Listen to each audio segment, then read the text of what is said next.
창세기 강의 93번째 43장 16절에서 34절 함께 두려워하던 자들과 함께 즐거워하다 라는 제목입니다.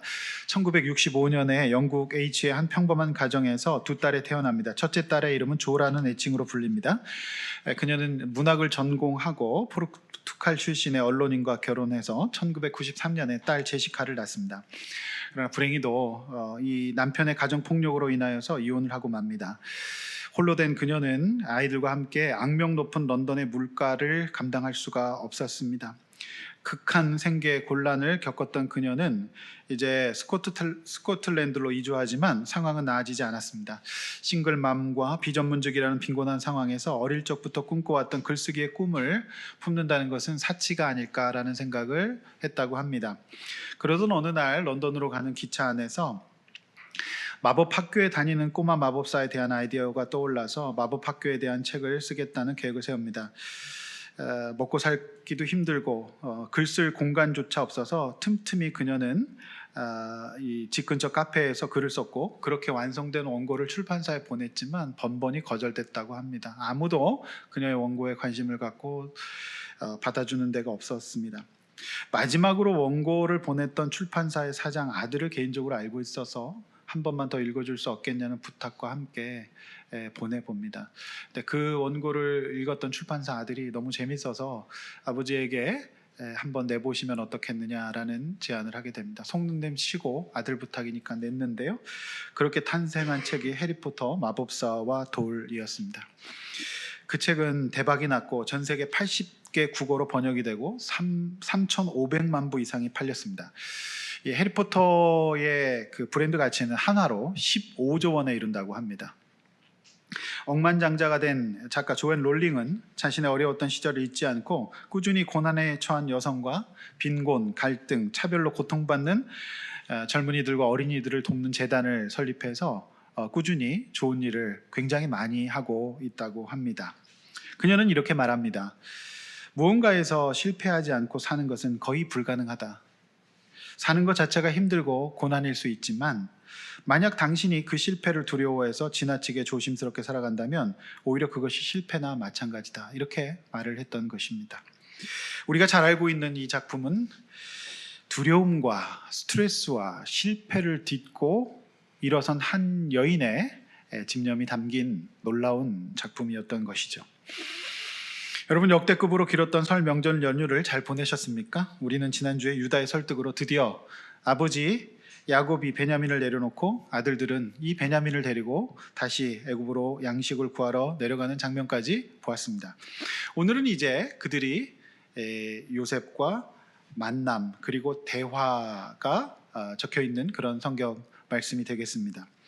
저는 오늘 함께 두려워하던 자들과 함께 즐거워하다는 제목의 설교를 준비했는데 우리 인생에서 필연적으로 있을 수밖에 없는 이 스트레스와 두려움, 이 문제, 이것을 어떻게 하나님 앞에서 즐거움으로 바꿀 것인가, 이것에 대해서 말씀을 나누어 보려고 하는 것입니다.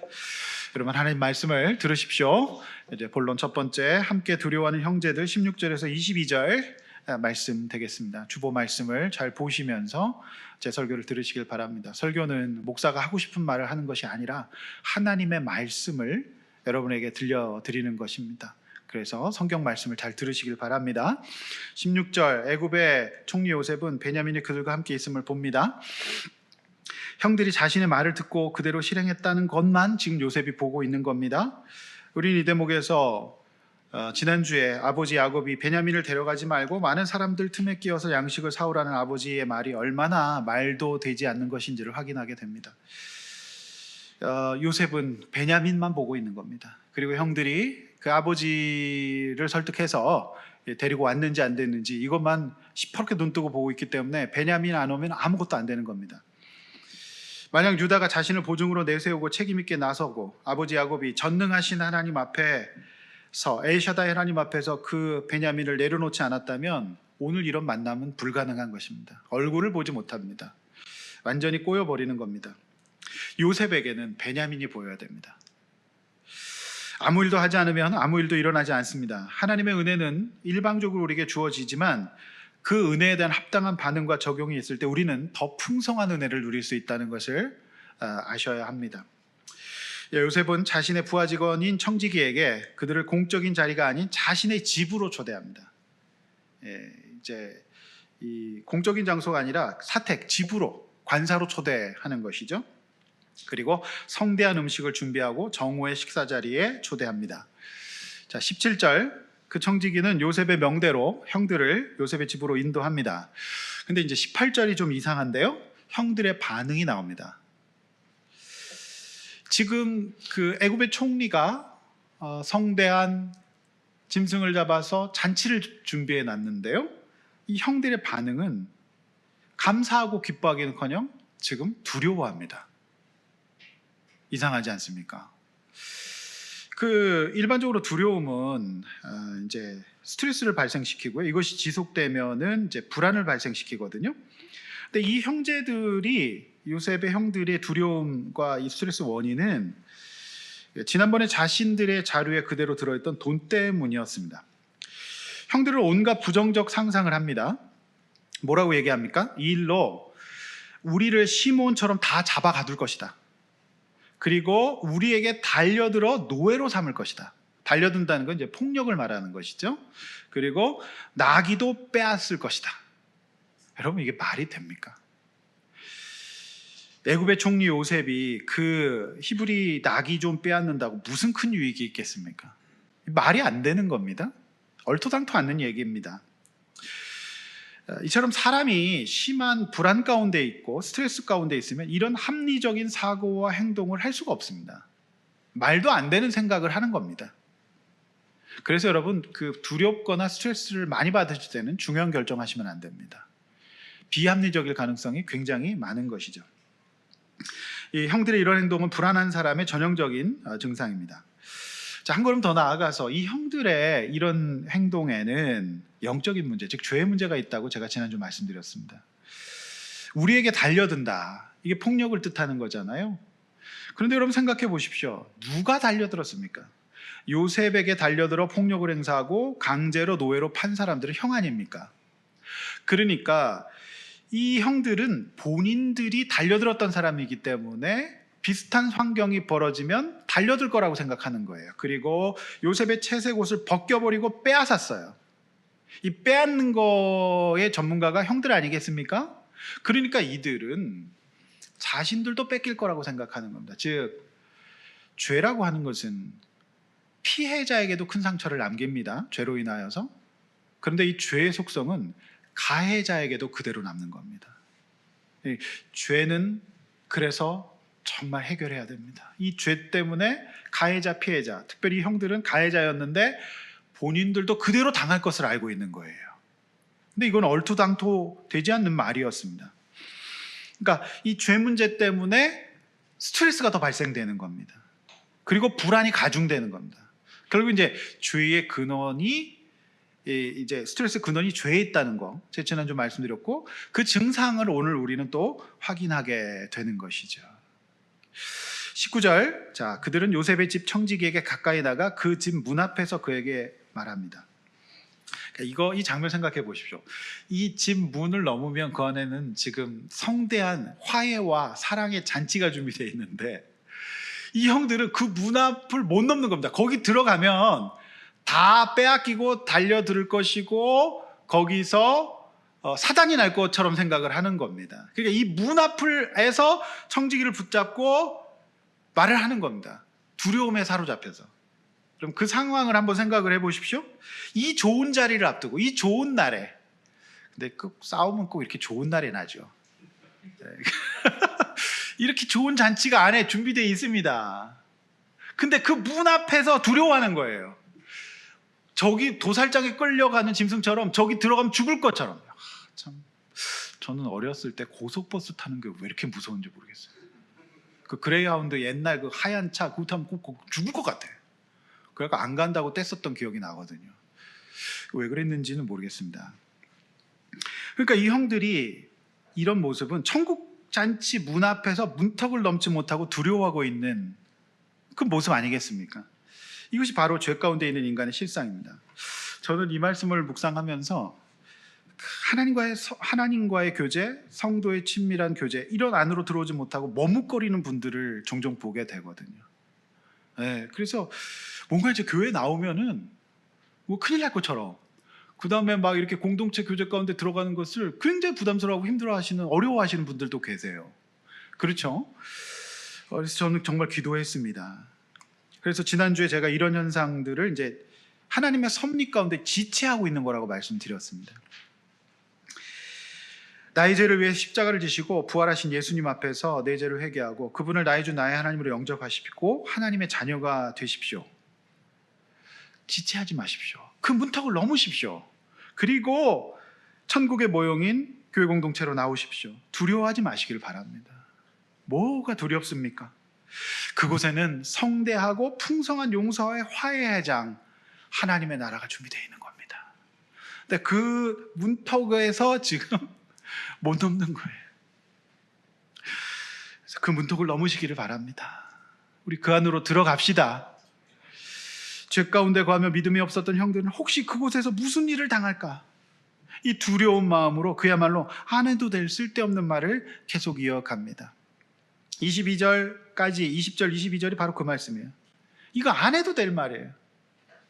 뭐라고 얘기해요? 지난번 애굽에서 양식 사서 고향으로 가는데 여관에서 돈이 발견됐고 양식 살 돈도 다 가지고 왔는데 우리가 도둑이 아님을 알아주시기를 바라나이다. 이렇게 얘기해요. 어느 누구도 그들에게 도둑이라고 말한 적 없어요. 그러니까 순전히 자신들만의 이상한 생각과 이상한 말이었어요. 안 해도 될 말이었고, 그래서 여러분 말이 이렇게 길어져 구구절절 장황해지죠. 그거는 이게 죄 가운데 이상한 겁니다. 여러분 이 형들이 왜 이럴까요? 왜 이 천국잔치 앞에서 화해와 용서와 사랑의 장 앞에서 두려워할까요? 참 이상하죠. 캐롤 드웨기라고 하는 학자가 마인드셋이라고 하는 이론을 발표했습니다. 이 학자는 사람의 마음을 두 가지 세팅이 있다고 얘기했어요. 첫 번째는 고착형 마인드셋이 있고요. 하나는 성장형 마인드셋입니다. 여러분 들어보십시오. 어렵지 않습니다. 고착형 마인드셋, 성장형 마인드셋이 있는데 두 가지 마인드의 마음에 이 세팅이 있다는 겁니다. 예를 들어 이런 겁니다. 어떤 학생에게 굉장히 어려운 문제를 내줬어요. 풀 수 없는 굉장히 난이도가 있는 문제를 내주면 고착형 마인드셋이 있는 학생은 이렇게 얘기합니다. 역시 나는 이 문제를 못 풀어. 나는 그만큼 머리가 좋지 않아. 나는 못 풀어. 나는 부모님을 잘못 만나서 명석한 두뇌를 못 받았어. 나는 못 풀어. 라고 딱 단정을 짓는 겁니다. 그런데 성장형 마인드셋을 갖고 있는 학생은 어렵긴 하지만 나는 아직 이 문제를 못 풀었을 뿐이다. 이렇게 말한다는 거예요. 여러분 실제로 황능문이라고 하는 서울대 은퇴하신 교수님께서 그 몰입에 대해서 강의를 하시면서 중학생에게 미적분 문제를 내줬답니다. 근데 이 아이들이 두 가지예요. 아예 포기하는 애들이 있고 어렵다고. 근데 어떤 아이들은 그거를 몇 달을 고민하면서 자기만의 방법으로 풀어내더랍니다. 이 말씀 들으시고 중학생에게 미적분을 풀라고 강요하지 마십시오. 근데 풀어내더라는 겁니다. 근데 이 공식적인 방식이 아닌 자기만의 방식으로 이제 풀어냈다라고 하는 겁니다. 그래서 저는 이 학자는 그렇게 얘기를 해요. 난 안 돼, 망했어 이게 아니라 스스로 실패자로 만드는 고착형 마인드셋이 아니라 성장형 마인드셋을 갖고 있는 사람이 되라고 말하면서 뭐라고 얘기하냐면 아직의 힘을 믿어라. 아직. 아직의 힘을 믿으라는 겁니다. 이 아직이 뭡니까? 이 학자는 영어로 not yet. 아직 아니다. not yet. 아직 아니다. 그래서 제가 이 논문을 읽으면서 굉장히 전율했는데 이 not yet 이라고 하는 주제는 신학의 종말론의 주요 이슈예요. 우리가 구원받았어요. already. 이미 구원받았습니다. 그러나 아직 성화, 주님을 닮아가야 되는 것은 not yet. 아직 안 된 게 있어요. 이미의 힘을 믿으라는 거예요. 저는 굉장히 전율했어요. 우리는 아직입니다. 그러므로 하나님의 자녀는 기본적으로 성장형 마인드셋을 가진 사람이 돼야 됩니다. 온전한 믿음이 있으면 반드시 그렇게 됩니다. 그런데 믿음을 잃어버리고 죄 가운데 있었던 야곱의 아들들은 거의 확정적으로 고착형 마인드셋을 보여요. 우리는 거기 가면 죽을 거다. 우리는 망했다. 저기 가면 다 뺏기고 짐승도 뺏길 거다. 이렇게 이제 이 상황을 고착형으로 세팅해 놓고 바라보고 행동하고 있다는 겁니다. 그렇죠? 이 캐럴 드웨크 박사는 이런 사람들을 장애물을 만나면 쉽게 포기하고요. 노력해도 성과가 없다고 느끼고 부정적 피드백을 받으면 무너진다고 합니다. 포기의 근거로 무너진 것을 받아들인대요. 제가 가장 마음 아팠던 것은 이분의 주장 가운데에서 이 부분이었는데, 이 고착형 마인드셋을 가진 사람, 이 야곱의 형제들 같은 경우는 다른 사람의 성공을 위협으로 느낀답니다. 지금 그 요셉의 성공을 위협으로 느끼는 거거든요. 결과적으로 이들은 앞으로 못 나가는 겁니다. 문턱을 못 넘는 거예요.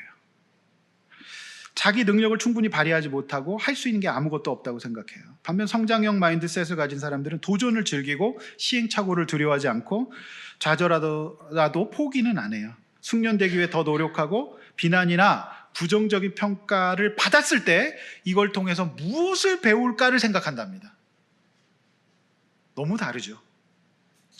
그리고 타인의 성공으로부터 영감을 받으려고 한다 그런 거예요. 결과 더 많은 것을 성취하게 되면서 우리는 더 하나님의 축복의 사람이 될 수 있는 겁니다. 그래서 우리 어르신들이 옛날부터 그렇게 말씀하셨어요. 얘야, 힘내라. 세상 만사 마음먹기 달렸다. 어르신들이 캐럴 드웨크 박사를 모르시고 마인드셋을 모르셔도 그 지혜를 알고 계셨던 겁니다. 마음먹기 달렸다, 세상 막. 성도 여러분, 형들의 이 말과 행동을 보십시오. 이 좋은 잔치를 앞두고 두려워하면서 부정적으로 해석하잖아요. 그거는 정말 마음먹기 다른 거예요. 우리 인생의 스트레스는 필수적일지도 몰라요. 있을 수 있어요. 산다는 게 그럽니다. 여러분, 아이들이 태어나면 그냥 그야말로 다 스트레스예요. 무섭고 낯섭니다. 그러나 그것을 통해서 아이들은 성장하게 되는 겁니다. 하나님 세상을, 우리 인간을 지으셨을 때 스트레스의 근원은, 약자들은 그렇게 얘기해요. 이 짐승들이 위협을 받잖아요.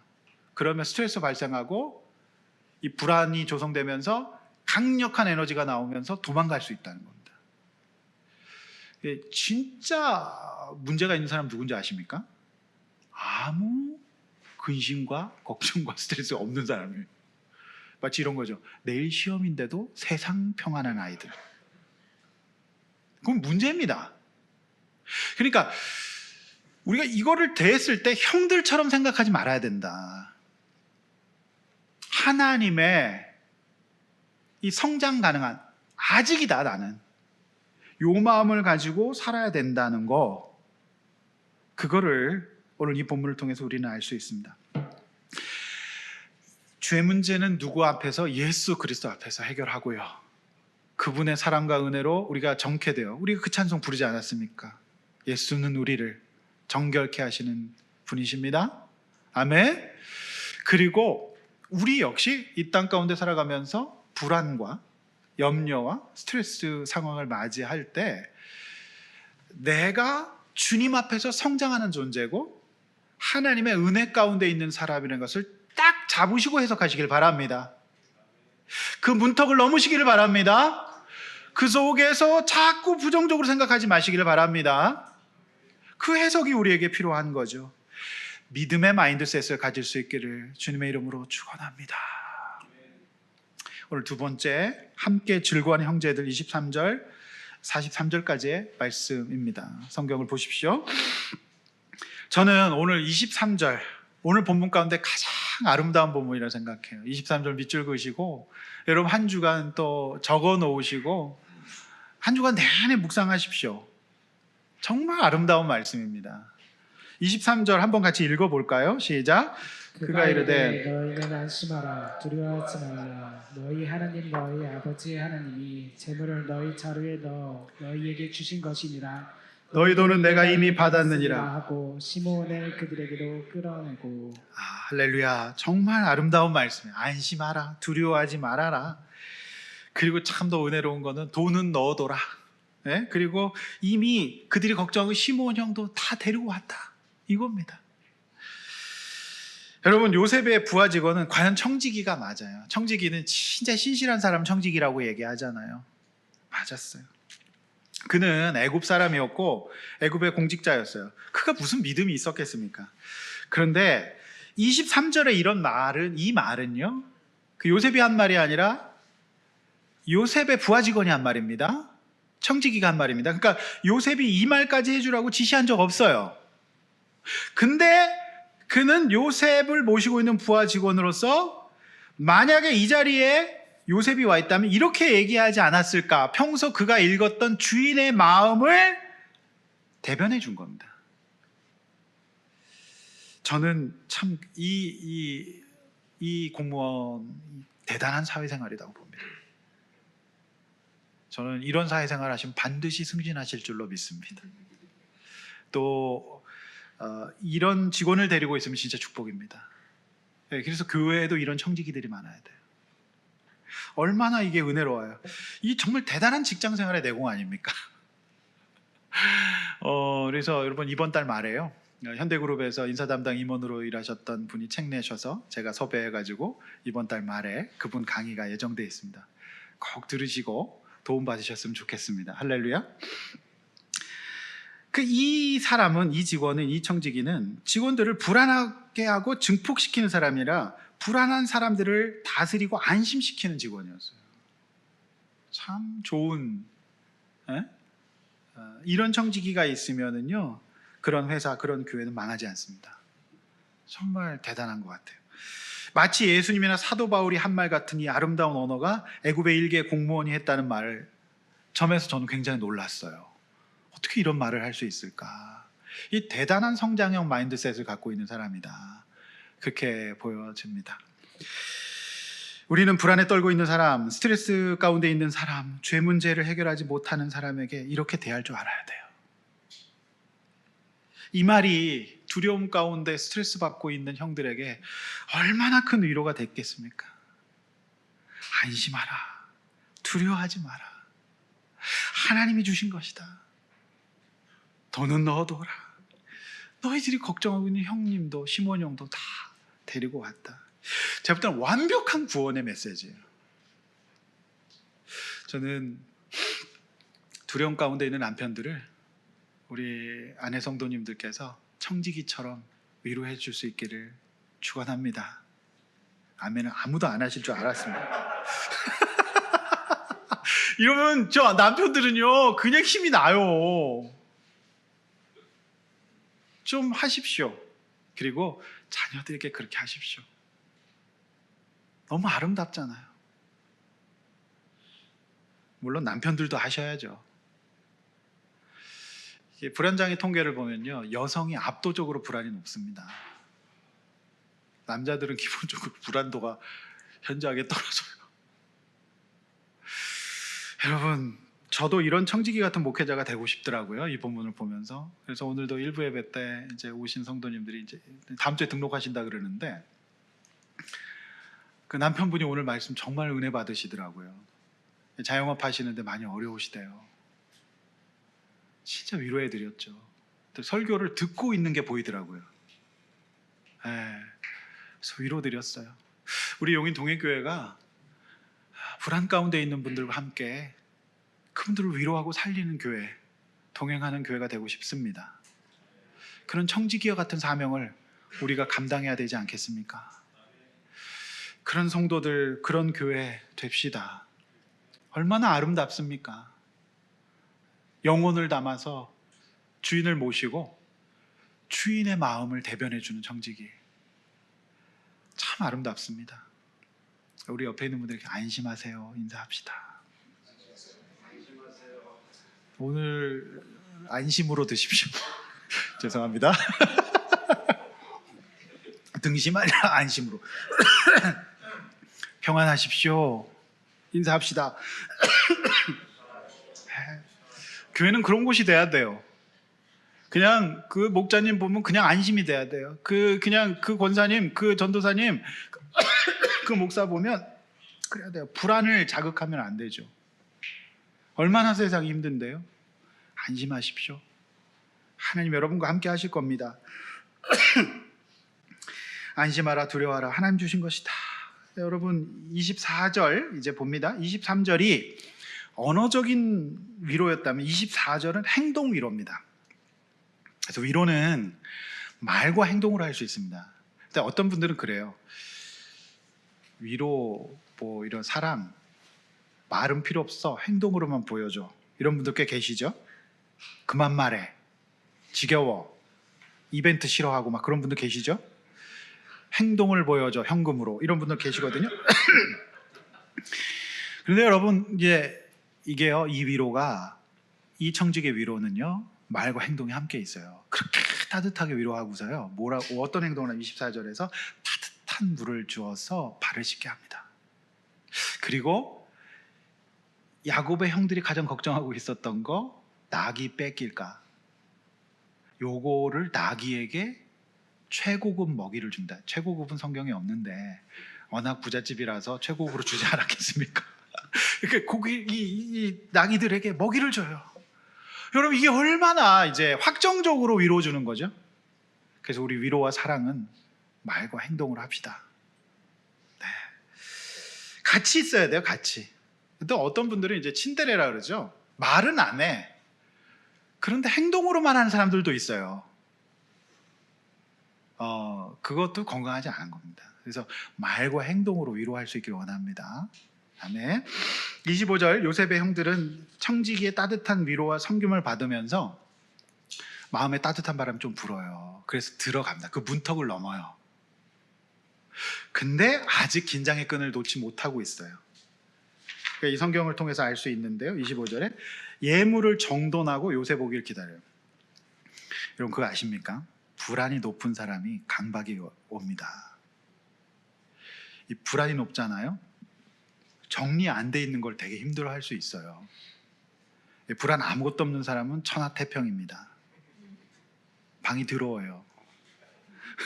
근데 이 불안이 있는 분들은 정리가 돼 있어야 됩니다. 그러니까 이 형제들이 지금 불안하니까 예물부터 정돈해요. 그리고 각 잡고 요셉 오기를 이렇게 하고 기다리는 겁니다. 각 잡은 거죠 지금. 그 형제들의 마음을 엿볼 수 있어요. 좀 풀어지긴 했어요. 훈훈한데 아직 마음을 못 놔요. 자 26절도 같은 맥락입니다. 참 마음 아파요. 저는 이거 보면서 총리 요셉이 집으로 오자 제일 먼저 뭘 드려요? 예물부터 드려요. 아니 뭐 인사부터 할 수도 있잖아요. 근데 바로 예물부터 드리면서 땅에 엎드려 비굴하게 절해요. 불안한 거죠. 형제들은 아직 완전히 마음을 놓을 수가 없었습니다. 참 너무 안타깝죠. 지금 하나님 섭리 가운데 있는데 지금 여기에는 화해의 장인데 27절 총리 요셉은 형들에게 아버지 안부를 묻습니다. 아버지 너희가 말하던 그 노인이 안녕하시냐? 아직도 생존해 계시냐? 28절 그들은 아버지가 평안하고 지금까지도 건강하게 생존해 있다. 이렇게 머리 숙여 절합니다. 여러분 이 본문을 보면서 뭘 느끼십니까? 저는 하나님의 섭리 작동이라고 봅니다. 무슨 말입니까? 그 옛날 요셉이 꾸었던 꿈이 이루어지고 있는 겁니다. 그러므로 여러분 우리의 인생은 때론 비굴할 수도 있어요. 우리의 인생은 불안할 수 있습니다. 우리의 인생은 걱정이 많을 수도 있고 스트레스가 있을 수도 있고요. 문턱을 못 넘을 수도 있어요. 그렇지만 하나님의 섭리 가운데 있는 저와 여러분들은요, 때로 우리 인생이 비굴해질 수도 있고요, 불안해질 수도 있지만 염려하지 마십시오. 그럼에도 불구하고 믿음으로 사십시오. 여러분 혹시 여러분의 삶이 비굴하고 불안하십니까? 너무 낙심하지 마십시오. 우리 주님이 저와 여러분과 함께 계십니다. 결국에는 다 화해하고 사랑과 은혜의 하나님 나라로 인도해 주실 줄로 믿습니다. 마음 아프잖아요. 우리의 모습 같잖아요. 그렇지만 이 모든 과정은 하나님의 섭리와 은혜 가운데 있음을 믿으시기를 바랍니다. 29절, 요셉은 베냐민을 봐요. 그는 자기 어머니 아들, 자기 친동생 베냐민이었습니다. 요셉은 작은 동생 베냐민에게 이렇게 얘기합니다. 얘가 막내니까 작죠. 소자여, 하나님이 내게 은혜 베푸시기를 원하노라. 참 많은 의미가 담겨 있는 거예요. 첫 마디가 그거였어요. 요셉은 아버지에게 편애를 받던 철부지로 자라다가 17살에 큰 고통을 경험했어요. 큰 트라우마를 남겼어요. 이후로 내내 이런 생각했을 것 같아요. 본인은 고생했지만 하나님의 은혜로 살아났고요. 구덩이에서 나왔고 결국에 총리까지 됐어요. 근데 이 요셉의 마음은 계속 그 마음이 있었을 거예요. 아버지가 내 대신 베냐민 사랑할 텐데 이 동생도 나처럼 고생하는 거 아닐까? 이 동생도 나처럼 형들에게 핍박당하는 거 아닐까? 두들겨 맞는 거 아닐까? 그러니까 본인이 하나님의 은혜로 살아났기 때문에 이 베냐민 걱정이 늘 있었어요. 그런데 이 아이를 딱 봤어요. 이 소자를 봤어요. 근데 이 아이가 너무 멀쩡하게 살아서 내 눈앞에 왔어요. 그러니 요셉의 마음속에는 그래, 하나님의 은혜가 나뿐만 아니라 너에게도 있었구나. 그 마음으로 이 말을 한 거죠. 여러분, 그렇게 시커멓게 타버린 요셉의 마음이 보이는 이 구절이 30절, 31절이에요. 어떻게 합니까? 30절, 31절에서 아우를 사랑하는 마음이 복받쳐 급히 울 곳을 찾아 안방으로 찾아가서 울고 얼굴을 씻고 나와서 정을 억제합니다. 뭔 얘기입니까?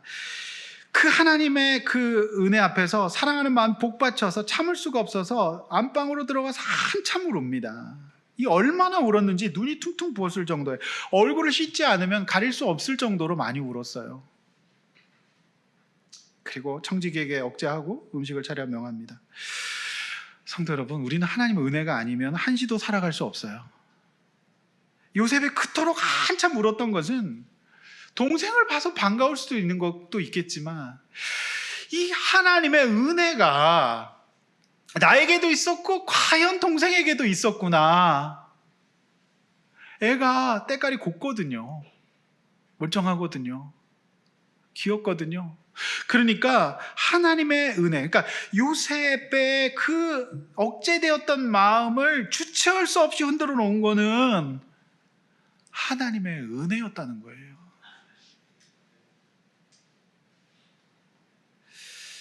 그 은혜가 너무 컸던 겁니다. 그러니까 주체할 수 없는 겁니다.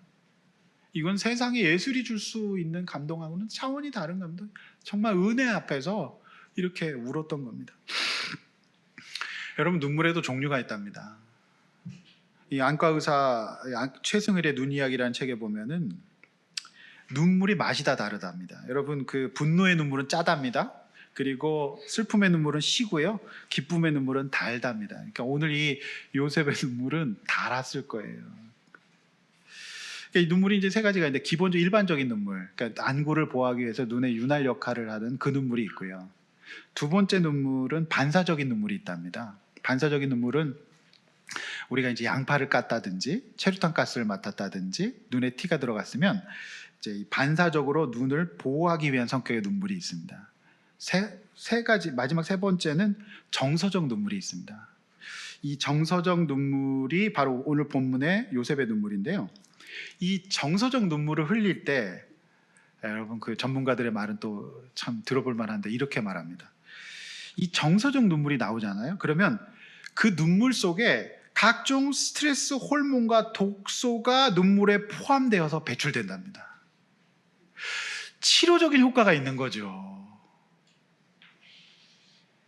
오늘은 눈을 비벼서라도 우십시오. 치료받고 가셔야죠. 이게 정서적 눈물을 흘리면 스트레스, 이 각종 안 좋은 게 다 빠져나간답니다. 예? 그러니까 스트레스 호르몬과 독소가 빠져나가고 이렇게 얘기해요. 스트레스가 해소되고요. 호흡과 심장 박동수를 안정시키는 역할을 합니다. 이렇게 실컷 싸우다가 한번 울고 나면 조금 진정되는 게 이런 이유인 겁니다. 여러분, 그래요. 저는 교회에서 말씀 듣고 예배 드리시고 기도하고 찬송하시면서 우십시오. 딴 데 가서 울지 마십시오. 정말 저는 안타까운 게 뭐냐면 프로야구장 같은 데 가서 어느 팀 우승했다고 우는 사람들, 그거보다 예배 드리고 찬송하면서 기도하면서 말씀 들으면서 우십시오. 그게 치료 효과가 있다고 하지 않습니까? 부흥하면서 울어야 돼요. 딴 데 가서 여러분이 예배 시간에 은혜 받고 기도하면서 정을 억제하지 마십시오. 우시길 바랍니다. 하나님의 은혜를 누리시고 그 은혜로 인해서 눈물을 흘리시는 요셉과 같은 치료의 시간을 우리 갖고 나갑시다. 우세요. 주여 외쳐서 하나님 앞에 우세요. 찬송하시며 우시기를 바랍니다. 말씀 읽으시면서 우시기를 바랍니다. 네? 여러분의 성경책에 여러분의 눈물이 있어야죠. 근데 눈물 젖은 성경책은요, 좀 빳빳해져요. 저는 그런 성도님들의 성경책을 보면 이분이 말씀 앞에서 많이 우셨구나. 성도 여러분, 우리 하나님의 은혜 앞에 웁시다. 우세요. 32절 특이한 말씀입니다. 요셉과 형제들이 분리됩니다. 자리가 분리되는 겁니다. 왜 그러냐면 애굽 사람들은 히브리 사람들과 함께 식사하면 부정하다고 생각했나 봐요. 그래서 여러분 이거 아십니까? 구약학자들에 따르면 히브리라고 하는 말 뜻이 부정하다는 뜻이랍니다. 그래서 히브리 하면은 비하하는 뜻이에요. 그러니까 애굽 사람들 히브리 사람들이 조롱하면서 그들을 노예로 삼잖아요. 그러니까 이런 겁니다. 그런데 저는 참 이거 보면서 기가 막혔던 게 훗날에 이 이스라엘 사람 히브리 사람들이 이방인을 무시해요. 그리고 부정하다 그래요. 예수님은 그렇게 하지 않잖아요. 이게 얼마나 인간의 죄성을 보여주는 겁니까? 자기들도 부정해 놓고서 다른 사람 부정하다 그러는 거예요. 따라서 우리가 예수 믿는다는 건 내가 언제나 부정하다는 사람인 것을 인정하고요. 하나님의 은혜로 연약한 사람들을 선하게 대하면 옳습니다. 혹시 애굽 사람들처럼 배경과 외모, 혈통, 성격, 능력으로 사람을 차별하고 계시지는 않습니까? 그러면 안 돼요. 우리 사랑으로 은혜로 대할 수 있기를 원합니다. 교회는 반드시 그런 곳이 돼야 됩니다. 아멘. 33절 형들은 요셉 앞에 앉았습니다. 그런데 기가 막히게 나이 순서대로 자리를 정하여 앉힙니다. 그래서 그들의 반응은 33절에 뭐였죠? 네, 그들이 서로 이상하게 여겨요. 이상하다, 그치? 뭐 그런 노래도 있었지 않나요? 이상해요. 이상하다. 저 사람이 어떻게 우리 나이를 다 알지? 딱 갔더니 그 잔치 자리에 명패가 다 나이 순서대로 되어 있는 거예요. 이상한 거예요.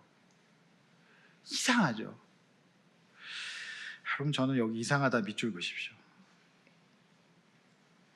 사람들, 소위 교회 다니는 신자들도 이상하단 말을 많이 해요. 근데 여러분, 하나님의 섭리 가운데 있는 자녀에게는 이상한 일은 없습니다. 하나님의 섭리가 있을 뿐입니다. 그러므로 여러분 잘 들으십시오. 고개 들어 절 보십시오. 이상한 일이 생길 때마다 이상하다 그치 하지 마시고 하나님의 섭리, 할렐루야, 주의 뜻이 있겠구나라고 받아들이시면 됩니다. 우리에게는 이상한 일은 없습니다. 하나님의 섭리가 있을 뿐입니다. 이상하단 말 하지 마시고 할렐루야, 주님의 뜻이구나, 이렇게 받아들이시면서 성장형 마인드셋을 가지십시오. 형제들은 계속 이상하다 그러는 겁니다. 근데 여러분, 성경을 보고 있는 우리로서는 하나도 안 이상하죠? 왜 그래요?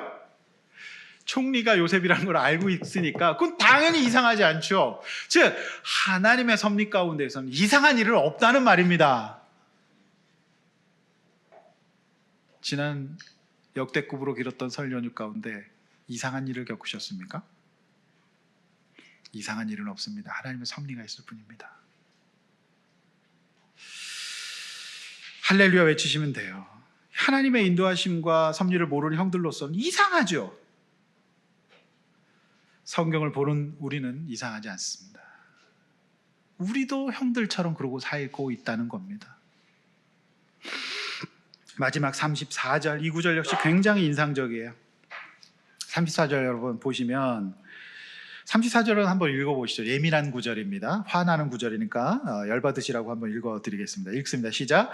요셉이 자기 음식을 그들에게 주되 베냐민에게 다른 사람보다 5배나 주매 그들이 마시며 요셉과 함께 즐거워하더라. 저는 이제 이 형제들에게 최악의 그 시험은 요 5배를 준 것이 아닌가.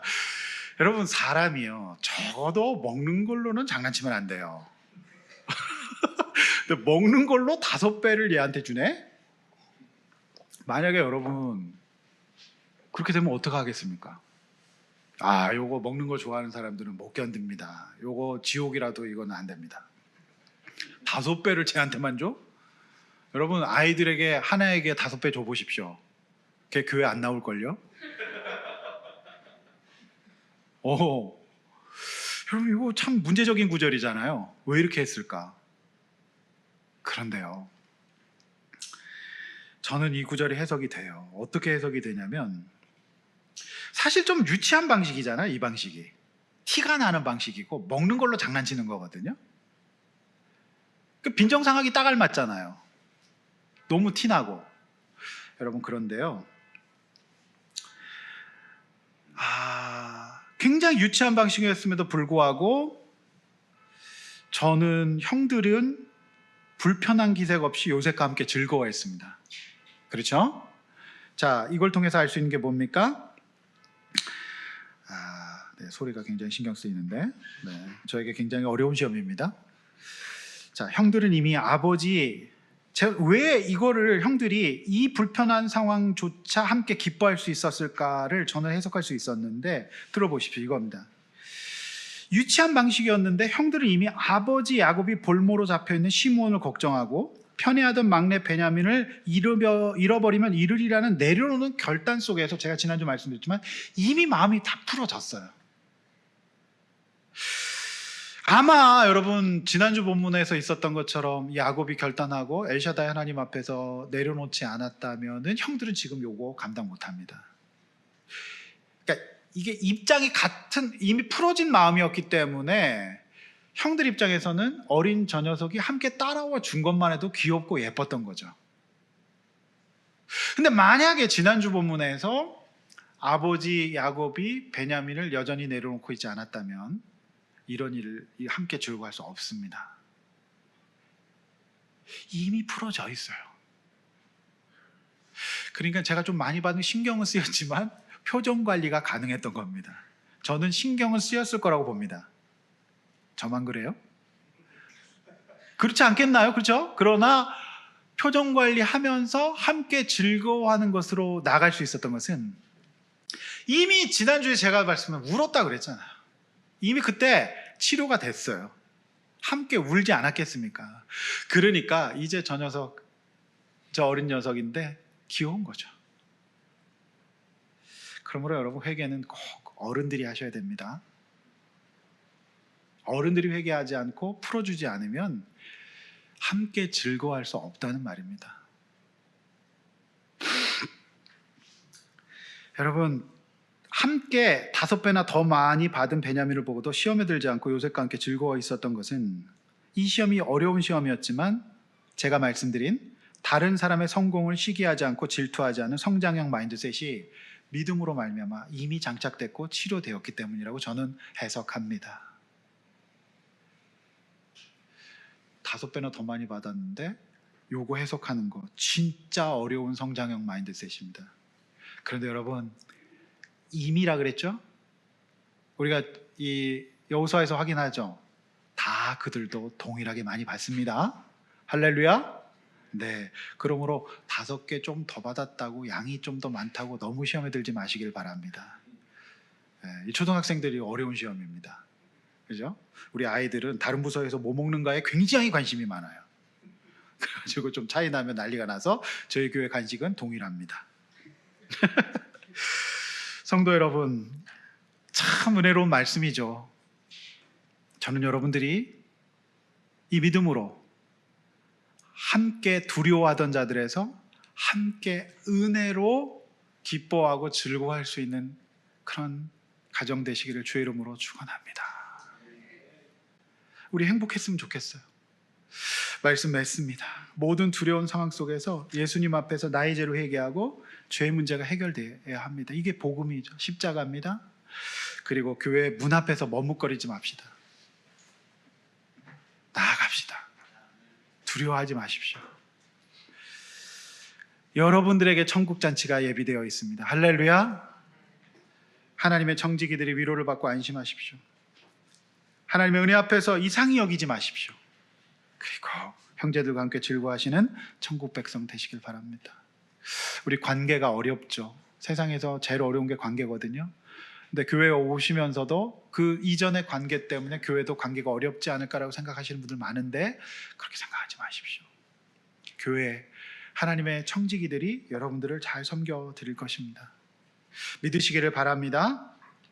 형제들과 함께 즐거워하는 사랑 충만한 위로와 은혜가 충만한 여러분들의 인생 되기를 주의 이름으로 축원합니다. 이렇게 한번 나눠보십시오. 예수님께 나의 죄를 회개하고 죄 문제를 해결했습니까? 나는 어떤 마인드셋을 갖고 있나요? 이번 주 개강하는 목장에서 다시 한번 나누기를 원하고요. 두려워하는 형제들을 안심시키고 위로하는 사람이 됩시다. 하나님의 은혜 앞에서 함께 즐거워하시기를 바랍니다. 들은 말 생각하면서 주는 완전합니다. 찬양하고 우리 기도함으로 예배 마치도록 하겠습니다.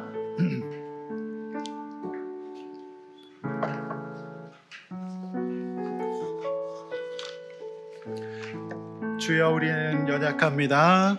주여 우린 연약함.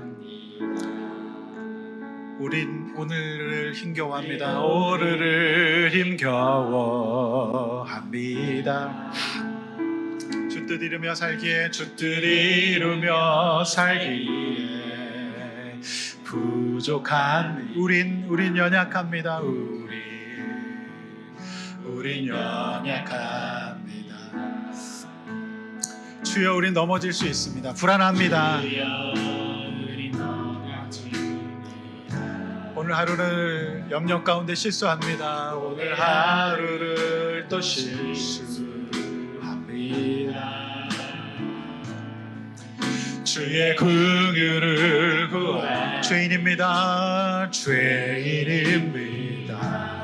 우리 불만 바라보 여러분 하나님의 은혜 가운데 있습니다. 믿으십시오. 한없는 주님의 은혜 온 세상 가운데 넘칩니다. 온 세상 위에 넘칩니다.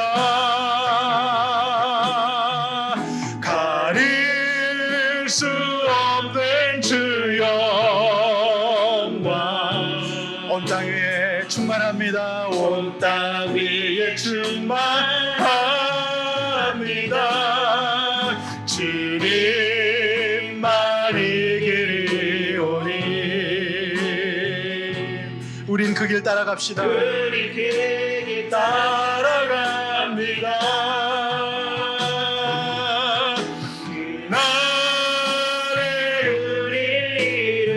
아직이지만 이루실 것입니다.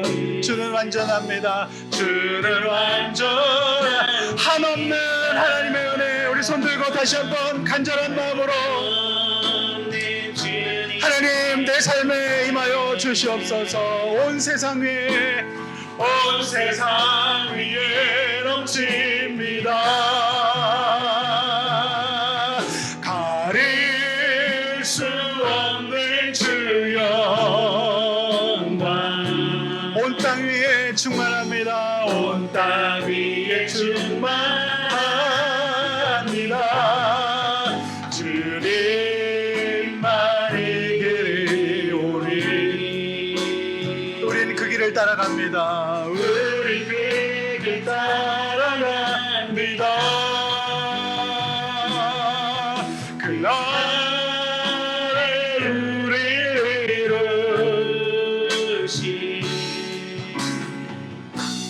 주와 전합니다. 여러분, 제가 목회를 해보니까 목회는 하나님의 은혜로 하는 것 같습니다.